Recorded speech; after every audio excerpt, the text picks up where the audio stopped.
The lesson nationalism in India. Very important. And being Indians, we should also know about it. SST के lessons जब हम करते हैं तो हमेशा एक खास बात का ध्यान रखना है. हमें लेसन के बारे में स्टोरी से मालूम चल जाए. फर्स्ट स्टेप, स्टोरी मालूम चल जाए. कनेक्शन होना चाहिए एक का दूसरे से. मीनिंग पता होना चाहिए ये हो क्या रहा है. काउंसिल इलेक्शन एक वर्ड आ गया, पता ही नहीं क्या काउंसिल. प्रोविंसेस लिखा हुआ था, मालूम ही नहीं क्या प्रोविंसेस. तो जब थोड़ा सा पता चल जाएगा तो याद करना आसान हो जाता है. दूसरा, हमारे आंसर्स हम जितने पॉइंट्स में लिखेंगे उतना स्कोर करना आसान है. तो सिंपल रूल फॉलो करो. आपके जितने मार्क्स का क्वेश्चन, उससे आपको 2 पॉइंट्स एक्स्ट्रा लिखने हैं. तो पॉइंट्स में लिखने से हमें आसान, उन्हें चेक करना आसान. एक डेंजरस बात ये, हम समझ गए पर हमें अपनी लैंग्वेज में नहीं लिखना है. क्यों? क्योंकि वो जो बात कही जा रही है वो डे टू डे लैंग्वेज में होने वाली बात नहीं है. वो हुआ था, उसे उसी लैंग्वेज में हमें प्रेजेंट करना है. तो जब आप पढ़ें तो पहली चीज का ध्यान रखें that you should understand what is happening. Secondly, you should be able to write down your answers in points. Third, you should not write them in your own language. There is no harm in writing in your own language. हम ये नहीं कह रहे कि आपको अपनी language में लिखना नहीं चाहिए. लिखना चाहिए, पर उसका एसेंस तो वही रहे ना. जो बात है वो चेंज तो ना हो जाए. तो क्या हमारी वोकैबुलरी, हमारी लैंग्वेज इतनी बढ़िया है? ये अपने आप से पूछ लेना चाहिए. तो आपको जो नोट्स मैं प्रोवाइड कर रही हूँ वो आपको बहुत सिंपली, आप देखेंगे छोटे छोटे से पॉइंट्स उसमें लिखे हुए हैं, वो आपको बहुत अच्छी तरह समझ आ रहे हैं और आप उसे लिख पा रहे हैं. तो आपका काम तो सिर्फ पढ़ना है. वो बुक में से मार्क करा, उसको फिर हमने बेटा चूज किया कौन सा लिखना है, कैसे, कुछ भी नहीं. सब क्वेश्चन आंसर्स फॉर्म में आपको मिल रहा है. तो लेसन की अगर हम शुरुआत करें हैं तो आज हम सबसे पहले ये बता दें नेशनलिज्म क्या होता है. ये क्वेश्चन नहीं आएगा व्हाट इज नेशनलिज्म, ऐसा नहीं पूछेंगे कभी भी. पर हाँ, अगर इंट्रोडक्शन लिखना है तो उसमें आ जाएगा. 1 वर्ड में भी आ सकता है. तो नेशनलिज्म का मतलब पहला बस एक लाइन होती है कि हमें अपने नेशन के लिए कॉन्शियसनेस हो जाए. Consciousness, awareness. तो नेशनलिज्म इन इंडिया तब शुरू हुआ जब इंडिया के लिए कॉन्शियसनेस आ गई यहाँ पे रहने वाले लोगों को, हमारा देश. अच्छा, फिर उसके बाद दूसरे नंबर पर हम अपने कंट्री के डेवलपमेंट, प्रॉस्पेरिटी को बाकी सारी चीजों से ऊपर रखना चाहते हैं. ऊपर रखना चाहते हैं, अबव ऑल. तीसरा, हम अपने नेशन को तारीफ करते हैं, प्राउड फील करते हैं उसके लिए. इसको बोलते हैं नेशनलिज्म. तो नेशनलिज्म ये होता है. और जब इंडिया में नेशनलिज्म शुरू हुआ जब इंडिया में नेशनलिज्म शुरू हुआ तो उस जमाने में एंटी कॉलोनियल मूवमेंट पूरी दुनिया में चल रहा था। What is anti colonial movement? तो यूरोप के कंट्रीज, फ्रांस, इंग्लैंड, इन्होंने एक मूवमेंट बना रखा था कॉलोनीज बनाने का।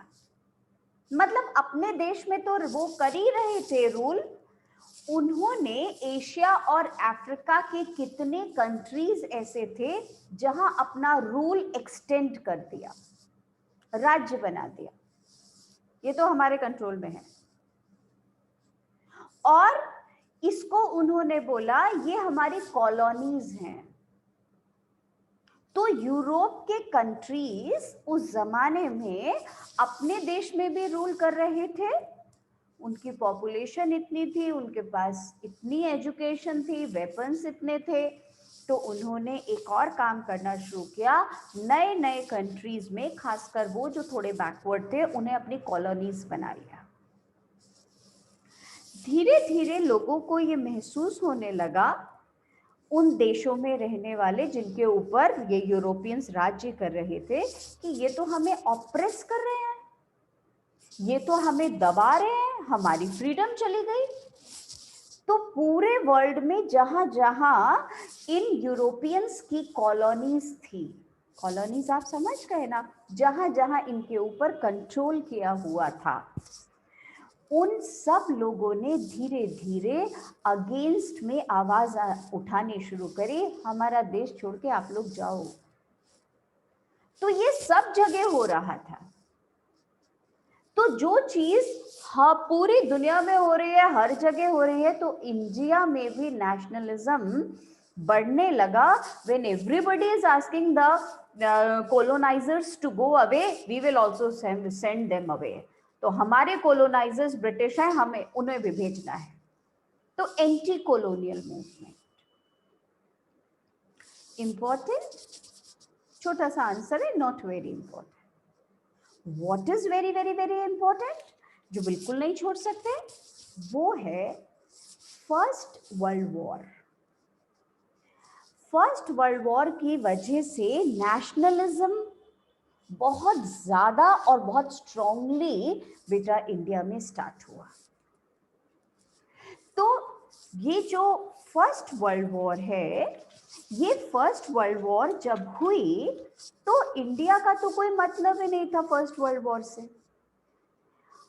दिक्कत ये हुई कि यहाँ पर ब्रिटिशर्स राज्य करते थे और ब्रिटिशर्स ने इंडिया को कंट्रोल करना जो शुरू किया था, तो इंडिया का फायदा उठाना भी शुरू कर दिया। क्या फायदा उठाया? क्योंकि ब्रिटेन वर्ल्ड वॉर में पार्टिसिपेट कर रहा था, तो उसे पैसे की जरूरत थी, वॉर में होती है। तो उन्होंने इंडिया के नाम से लोन ले लिया, वॉर लोन। कोई देश अगर दूसरे देश से लोन लेता है तो उसको पेमेंट कौन करेगा? वही देश के लोग करेंगे। तो इंडिया की तरफ से ब्रिटिशर्स ने वॉर लोन ले लिए, जिसका बर्डन किस पे पड़ने वाला था? इंडियंस पे। इंडिया के जो सामान बाहर के कंट्री से आता था उस पर कस्टम ड्यूटी लगाते। कस्टम ड्यूटी का मतलब बॉर्डर पर इंडिया के अंदर आते समय उस पे ड्यूटी लग गई, एडिशनल पैसे लग गए, तो वो चीज जो 10 रुपए के आते थे वो 15 के आने लगे। खरीदेगा कौन? इंडियंस। बर्डन किस पे आया? इंडियंस पे। ये सब उसी टाइम पर हो रहा है, हाँ, जब वर्ल्ड वॉर चल रही है 1914 से 1918। साथ में एक और परेशानी हुई जो कभी इंडियंस ने सुना नहीं था, इनकम टैक्स लगा दिया ब्रिटिश गवर्नमेंट ने। और ये सब चीजें हो क्यों रही है? Because Britain is participating in first world war. लोगों को ये उम्मीद थी कि शायद फर्स्ट वर्ल्ड वॉर खत्म होगी तो शायद ये सब चीजें, हमारे बर्डन हमारे ऊपर से हट जाएगा, पर कहाँ तक सहन करें। ठीक इसी समय एक और परेशानी, इनकम टैक्स लग गया, आपकी इनकम हो रही है उस पर टैक्स, दो चीजें महंगी हो रही है। और बेटा 1918-1919 में तो एक और मुसीबत हुई, फेमाइन, अकाल, तो खेती नहीं हो पाई। और एक प्रॉब्लम हुई, और वो प्रॉब्लम ये थी कि ब्रिटिश गवर्नमेंट ने गांव में जो लड़के थे, जो आदमी थे, उन्हें जबरदस्ती आर्मी में बेटा नौकरी करना कंपलसरी कर दिया। खेती नहीं करोगे आप लोग, नौकरी करोगे आर्मी में। तो आर्मी की जॉब अच्छी थी क्या? नहीं, उठा करके उन्हें बाहर के देशों में भेज दिया मरने के लिए। ब्रिटिशर्स जो थे वो खुद तो पीछे रहते थे, और इंडियंस के पैदल सैनिक इतने आगे जाएंगे, वो मरेंगे, मरने दो, मरने दो। लोगों को बहुत गुस्सा, ये क्या तरीका हुआ। और उसी समय 1920 के आसपास इन्फ्लुएंजा आ गया, वो डिजीज जिसने कई लाख लोगों को मार दिया, एपिडेमिक। ये सब सिचुएशन शायद समझ जाएगी, उन्होंने सोचा, पर फर्स्ट वर्ल्ड वॉर खत्म होने के बाद भी कुछ नहीं सुधरा। उल्टा गांधी जी ने एक नया बेटा मूवमेंट दिया, क्योंकि गांधी जी पहुंच गए थे इंडिया साउथ अफ्रीका से, और उसका नाम था सत्याग्रह। और लोगों को वो बात समझ आने लगी। जो क्वेश्चंस हमने लिखे हैं, नोट्स जो हमारे हैं सच, वो निकालिएगा, जरा पढ़िएगा।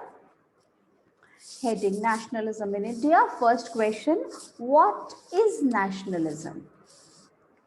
A sense of national consciousness is nationalism. It is exalting the nation. Exalting मतलब praising the nation, तारीफ करना, above all others, सारी चीजों से ऊपर उसको रखा। It is placing focus on the development and prosperity of the nation. Prosperity, wealth. Why growth of nationalism is an anti-colonial movement? Colonization affected people's freedom. आजादी खत्म हुई, colonization अभी मैंने समझा दिया। The sense of oppression, ये जो लोगों को दबाते थे, oppress करते थे, जैसे हम इंडियंस को वो ऑप्रेस कर रहे थे, ऐसे अगर वियतनाम में वो लोग बेटा फ्रांस ने अपनी कॉलोनी बनाई तो उसे क्या कर रहे थे? दबा रहे थे, ऑप्रेस कर रहे थे। The sense of operation became a common bond all over the world. पूरे दुनिया में सबको समझ आ रहा था कोलोनाइजर्स कैसे ऑप्रेस कर रहे हैं। People were united in their struggle against colonisation. सबने हाथ मिला लिया। Therefore, in India, nationalism was intimately connected to the anti-colonial movement.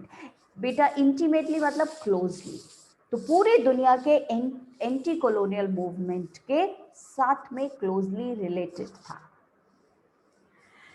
Third, very important question. How the First World War created nationalism in India? हमने पहले लिखा है introduction. The first world war created a new economic and political situation. एक नई economic condition हो गई। Economic का मतलब पैसे से रिलेटेड, लोग परेशान हो गए ना, और पॉलिटिकल भी हो गई, किसके हाथ में पावर होनी चाहिए देश की। First point, it required a huge increase in defence expenditure. Defence का मतलब आर्मी। आर्मी के एक्सपेंडिचर में फर्स्ट वर्ल्ड वॉर की वजह से बहुत इंक्रीज करना पड़ा। For this war loans were taken from other countries. दूसरे देशों से वॉर लोन्स लेने पड़े।